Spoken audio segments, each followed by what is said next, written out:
bisa ada lomba, ada yang kolam arung lah, panjat pinang lah, dan kondisi semacam ini ibu menyiasati anak-anak SD yang mungkin antusiasnya lebih besar daripada kita, semangatnya lebih besar. Apa sih lomba yang kira-kira tidak mengundang banyak orang tapi bermanfaat buat anak-anak di rumah gitu. Kondisi begitu. Iya. Lomba puisi seperti itu kan, lomba puisi, kemudian lomba baca dharma, karena bersamaan ya hampir berdekatan dengan tanggal 14 Agustus kemarin. Jadi memang menurut saya lomba-lomba ini yang membuat karakter mereka muncul, nasionalisme mereka muncul. Mereka membuat puisi kemerdekaan, mereka pula yang membacakannya. Jadi karakter atau jiwa nasionalismenya mereka tuh muncul gitu. Atau lomba TikTok yang diadakan oleh jenjang SMK ya, itu juga sangat bagus seperti itu kan. Memang dunianya anak-anak saya bilang pemuda saat ini dunia digital, jadi bagaimana kita bisa mengemasnya dalam bentuk kegiatan yang pada akhirnya anak ini berkarya seperti itu. Jadi gimana cara kita bisa menjadikan lomba ini sebagai ajang membuat karakter-karakter atau jiwa-jiwa nasionalisme mereka muncul seperti itu. Jadi walaupun kita ngawapah anak tetap berkreasi di rumah ya. Jadi kita didukung bapak ibu guru ya, di rumah orang tua juga ya, orang tua luar biasa, orang tua yang pada di rumah ya. Sekarang merasakan jadi perhatian ibu guru ya. Orang tua di rumah jangan bosan untuk mendampingi anaknya di rumah. Itulah waktu terbaik diberikan oleh Allah untuk dekat sama anak. Ya biasanya kan ngerahin aja ke sekolahan. Sekarang kita sama-sama merasakan bapak ibu guru membimbing dari sekolahan, ibu dan bapak orang tua membimbing anaknya di rumah. Luar biasa untuk orang-orang tua di rumah ya. Kita tepuk tangan dulu buat orang tua di rumah, masya Allah ya. Nah, sekarang saya coba ini yang mengurusi lomba dari kemarin sibuk ya.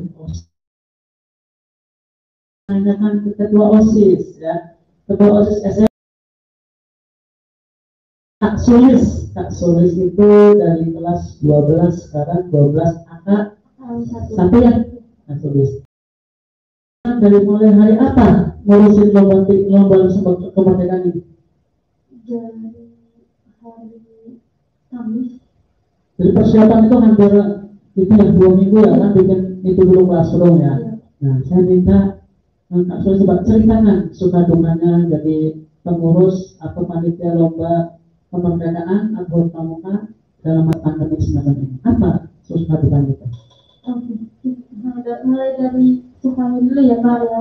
Silakan. Kalau sukanya mungkin untuk lomba menyanyi misalkan, saya ikut di lomba menyanyi. Biasanya kalau secara langsung lomba menyanyi kan kadang ada lombanya secara bikin video yang lewat kita tenang aja kalau suara kita false nggak ada yang ngerti kita. Nah bedanya kalau untuk suara yang bagus nggak ada yang tepuk tangan kita, nggak ada yang beri semangat buat kita seperti itu. Kalau untuk dukanya ya Pak, untuk kekurangannya kurang kami aja gitu Pak, kurang dapat feel bersama teman-teman atau adik-adik, apalagi sekarang banyak adik-adik yang baru masuk ke sekolah SMK Putrajaya. Saya belum mengenal lebih jelas bukannya seperti apa, namanya siapa aja, ya seperti itu Pak. Jadi agak sulit ya, tapi saya anggap semua berhasil ya, karena semua yang ikut kontestan itu semangat mengirim video dan foto gitu. Dan ini saya kan tadi nanya ke bapak, ke ibu guru ya, saya nanya ke kamu nih selaku siswa, bentar lagi juga mau lulus, berarti kan ke dunia kerja, kan udah kelas 3, kelas 12. Apa sih makna kemerdekaannya buat kamu selaku pelajar? Menurut pandangan saya sebagai pelajar atau murid, makna kemerdekaan bukan hanya sebuah kata, tapi makna kemerdekaan adalah kesempatan dan kebebasan. Kebebasan untuk berkarya dan beraktivitas tanpa batas, kesempatan untuk meraih cita-cita. Itu kita bebas berkarya ya, tanpa batas, tapi jangan terlalu kebatasan gitu ya. Terus kita bisa yang tanpa saja kita bisa menentukan cita-cita kita sendiri ya.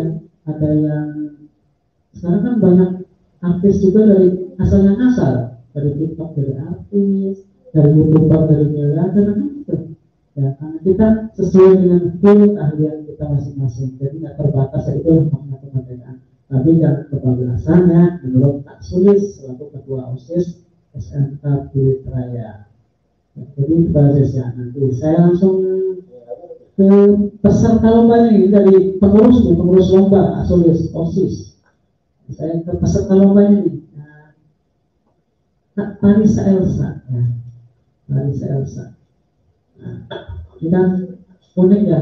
Kenapa kamu cenderung pilih lomba TikTok daripada yang lain? Apa yang buat kamu kok lebih cenderung ke TikTok gitu? Ya kalau misalkan saya pengen coba lomba TikTok. Kebetulan baru ada lomba TikTok di sekolah. Jadi ya saya ikut dan nggak tahu juga kalau misalkan menangnya. Jadi kelihatan anak-anak lebih antusias ketika virtual ya. Mereka ketika justru kalau live misalnya ke panggung jarang ada yang mau. Ketika virtual bikin TikTok, bikin video, bikin tulisan gitu TikTok ya kayak gitu. Terus Farisa itu kelas 11 ya, angka 2. Jadi ini juara 1 lomba TikTok SMK Pluit Raya ya, yang perlu kalian ketahui yang ada di rumah dan adik-adik kelasnya mungkin kelas 10 lagi nonton. Dan untuk TikTok sendiri kan baru booming itu beberapa tahun terakhir ini ya, saya ada tahun juga baru mungkin tahun 2 tahun ini TikTok itu dulu kan pada sempat dilarang, TikToknya sempat dilarang gitu. Karena ada apa tuh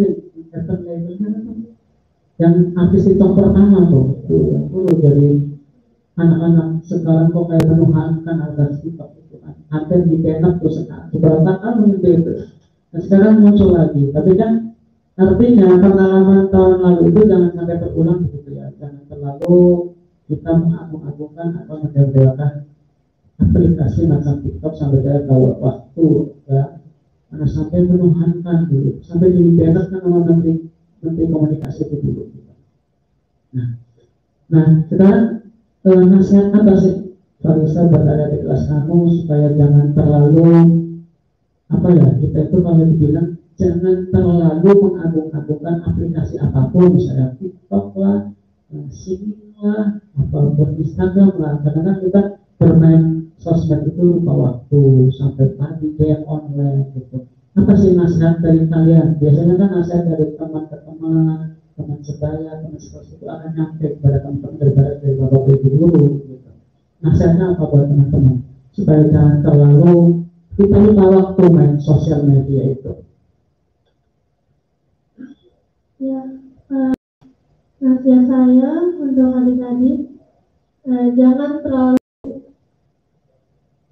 lupa waktu untuk kayak main Instagram atau yang lainnya, chattingan. Kan di sekolah kan ada dikasih tugas, jadi jangan lupa ngerjain. Karena saya pun sendiri kadang juga lupa waktu main gadget, jadi dikurangin, jadi waktunya diperbanyak untuk belajar. Apalagi di masa pandemi ini kan belajarnya kurang efektif ya Kak. Jadinya harus lebih banyak belajar, jangan chattingan, gadget. Ya, jadi buat teman-teman Farisa Elsa, buat di kelas, ataupun kita semua lah, karena orang biasa itu tidak menutup kemungkinan juga bermain gadget ya, tapi kita harus tahu manfaatnya gadget di waktu pandemik atau waktu PJJ dari semacam ini, manfaatkanlah untuk belajar. Kenapa? Karena hari ini mungkin orang tua pun sudah memberikan paket, memberikan kuota yang penting buat belajar ya. Itu dari Farisa Elsa, nasihatnya buat teman-teman buat di kelas. Nah, oke, sekarang saya untuk Fikri ya, Fikri itu mohon hebatnya. Kelas 10 langsung dari juara 1 ya Fikri ya. Fikri di mana Fikri? Angke jembatan besi. Tambora, oke Tambora. Fikri, kenapa kamu semangat sekali ikut baca dasar Dharma Materi Satya itu? Apa motivasi kamu itu? Itu Pak, ya semangat aja sih. Jadi kalau kan kayak lemas gitu, kayak belum makan kan, jadi kurang bagus videonya. Iya, ini juara satu ya, Trisatya dan Dasadarmanu, saking apa liriknya itu bagus gitu bacanya. Jadi yang lain itu yang datar-datar ya kita pilihnya dia gitu, karena kebetulan liriknya bagus Pak. Nah Fitri, terus apa yang menjadi motivasi kamu untuk ikut lomba virtual ini? Motivasi saya sih buat senang-senang doang sih kan, daripada jadi ngapain gitu ya, buat apa ya, fun lah kayak ngomongin fun lah ya. Ya saya juga nggak nyangka bisa menang. Ini YouTube ini nasional, bisa dilihat orang sedunia bahkan. Facebook itu bebas, Facebook itu media sosial bebas, terbebas sedunia. Orang dimanapun boleh nonton kamu. Gara-gara kamu Islam, lomba dasar Islam, pengen cuman dan senang-senang aja. Kamu terkenal. Fitri kelas 10 OTKP 1. Bangga orang tua kamu sama wali kelasnya, Bu Pipit ya. Bu Pipit, bangga itu. Kamu membawa nama kelas 10 HP 1 atau OTKP 1 sekarang gitu ya. Terus nah, kamu di rumah ya, awalnya duit saya itu kenal nggak sih? Kok bisa sampai ke sini? Awalnya sih saya nggak kenal ya Pak. Kan gara-gara saya nggak masih bener itu. Ya. Jadi ada apa? Pilihan di saya. Jadi ya udah saya dari sini aja. Pesan dong ke adik kelas kamu, kamera nih, kamera. Adik kelas kamu tahun depan di kamera tengah. Tahun depan suruh kesini bersama saya. Itu pesan dong. Ya, yang mau sekolah sini sekolah sini aja. SMP mana? SMP 60 di Jakarta. Buat SMP 60 di Jakarta yang misalnya bingung nyari sekolah ya? Dia yang nyari sekolah, sekolah di Sepak Putra aja karena sekolahnya bagus. Ya, bagus ya. Juga baik, sekolah. Dan aksesnya itu gampang gitu ya. Di sini itu jalan protokol, jalan Jembatan 3 nomor 1, samping Emporium di Monik Mas. Jos Perempat. Ya. Sekolah Islam Budaya ya, unggul dan berakhlak mulia. Jangan lupa ya, nanti daftarkan anak-anaknya ke sini. Fitri ya. Kalian kamu umurnya berapa sekarang? Masuk Oktober sih udah 16. Karena ajaran barunya bukan Oktober ya, Juli. Jadi kamu nggak masuk negeri, jadi masuknya ke sini. Gitu, Fitri ya. Nah jadi berkah sebenarnya hanya sekolah Islam Pelita yang aktif di dunia media sosial sekarang ini. Perjalanan itu Pelita doang, yang dari kemarin itu talkshow lagi, virtual lagi, Masya Allah di sini ya. Karena begitu sponsornya bagus, diberi semangat, sudut tangan channel dan habis komen. Jangan lupa di subscribe ya, klik tombol notifikasi biar kalian tidak ketinggalan video terbaru dari YouTube channel tersebut ya. Itu ya, semangat berdoa ya. Kita berdoa insya Allah mudah-mudahan sebelum tahun baru kita sudah bertatap muka ya. Kami pulang dari DKI dan dari Indonesia. Saya juga pengen kegiatan LDK ke gunung gitu ya. Ini masa ya Putri Sulis ini OSIS-nya mau selesai dari LDK kan enak gitu.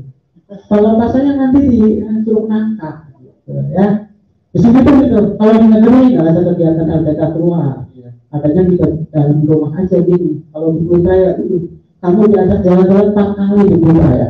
Kelas 1 PLS, kelas 2 PLS, kelas 3 PLS dan TUR. Kelas 1-nya LDK 5 kali malahan ya. Senang di sini, tenang. Semua biaya sudah combine dengan perkantoran. Nggak perlu biaya lagi ya. Itulah Putraya ya. Masya Allah Putraya ya. Insya Allah talkshow ini akan terus berlanjut kontinu sampai season berikutnya. Mungkin bulan bahasa akan ada talkshow, mungkin juga Ibu Siti Mulyana dan guru yang lain ya. Mungkin nanti juga ketika hari proklamasi atau hari pahlawan, ada guru PKN, guru sejarah gitu. Nah, pendidikan nasional mungkin ada guru yang lain juga. Mudah-mudahan tetap berjalan ini dan kita diberikan kesehatan semua ya. Nah, saya minta nasihat dari dua ibu guru ini. Terakhir kali sebelum kita selesai jam 2 ya. Pertama Ibu Mela dulu. Ibu Mela, tolong berikanlah pesan ke kita semua, ke generasi Gen Z tadi, generasi milenial ini, yang di hari kemerdekaan ini pesan terbaiknya buat mereka itu. Silakan. Dari Bapak Insinyur Soekarno, ya bisa saya gaungkan di sini, di mana beliau berkata, berikan aku 1000 orang tua, maka akan kucabut Semeru dari akarnya, dan berikan aku 10 pemuda, maka akan kuguncangkan dunia. Begitu besar perannya para pemuda ini, di mana mereka bisa menggiring opini yang positif, artinya mereka bisa lebih maju, mereka bisa menjadi para pemimpin di masa depan, ya. Semoga Sekolah Islam Pluit Raya semoga menjadi di masa mendatang seperti itu. Ya. Jadi tetap semangat. Semangat ya, bagus sekali pesan dari Bapak Insinyur Soekarno. Jadi pemuda itu akan berubah ke dunia, ya. Orang tua mencabut Semeru dari akarnya, pemuda mengubah dunia. Itu pesan sang proklamator kita, Bapak Insinyur Soekarno, ya. Dan lupa juga, merdeka itu ada jasa pendahulu kita, dan sekali kita melupakan sejarah, ya. Jangan menyepelekan kemerdekaan, ya. Untuk Ibu Siti Mulyana, silakan pesan buat generasi milenial, ya, buat kita semua, pesannya gimana? Yang pertama adalah cinta Indonesia terlebih dahulu, tanamkan dalam diri kita Indonesia dalam diri kita, maka akan ada tanaman kembali cinta NKRI. Jadi teruslah berjuang, harapan ada di tangan Anda masing-masing, kehidupan berubah ada di tangan mereka masing-masing pula. Jadi saya berharap dengan pemuda, terutama pada siswa-siswa SMK Pluit Raya, mari kita tingkatkan pendidikan kita menjadi lebih baik, karena dengan pendidikanlah kita tanamkan untuk jadi lebih baik, sehingga kita berada di tompang yang lebih baik. Seperti itu, Pak Haji. Ya, bagus ya. Cintailah produk-produk Indonesia. Nah, itu salah satu. Kalau kita berdaulat ekonomi, cintai produk Indonesia. Berdaulat bangsa dan negara, cintai produk Indonesia juga. Nah, lupa, bahasa Indonesia harus jadi nomor 1 di negeri kita. Jangan mau bahasa Indonesia menjadi nomor 2 atau nomor 3, bahkan nggak ada, ya. Ketika ada orang ngomong di negara kita tidak memakai bahasa Indonesia, coba nasihati, karena kita Indonesia berdaulat karena satu bahasanya, ya, karena satu bahasa dan pemulanya.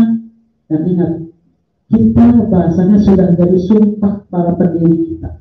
Sumpah pemuda, berbahasa satu bahasa Indonesia, berbangsa satu bangsa Indonesia, negaranya pun negara Indonesia. Dan sampai lupa, pemuda-pemuda sekarang kadang suka lupa, ya. Merdeka bukan hanya sukacita dan bergembira, tapi maknailah kemerdekaan. Di atas kemerdekaan kita ada para pejuang kita, para syuhada kita, para kiai, habaib, ulama, para pahlawan yang telah mendahului kita. Tetap optimis dalam masa pandemi, jangan lupa jaga kesehatan. Terima kasih untuk para narasumber, Ibu Siti Mulyana, Ibu Mela, Putri Sulis, ya, kakak kita, Ketua OSIS, Fikri, adik kita dari kelas 10, KTK Bersatu, dan Farisa Elsa dari 11 AKL 2. Terima kasih. Sampai jumpa untuk talkshow tahun depan atau bulan depan atau periode ke depan. Jangan lupa pantengin terus, ya, dari Plore Channel Sekolah Islam Pluit Raya. Assalamualaikum warahmatullahi wabarakatuh. Merdeka. Foto dulu. Pak Sugeng.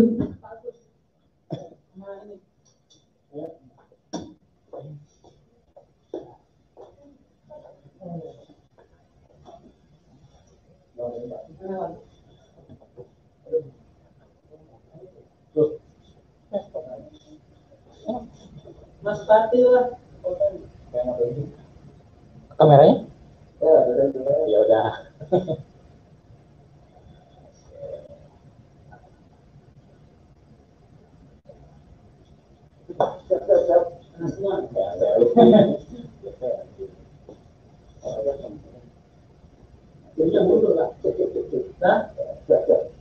Satu, dua, tiga.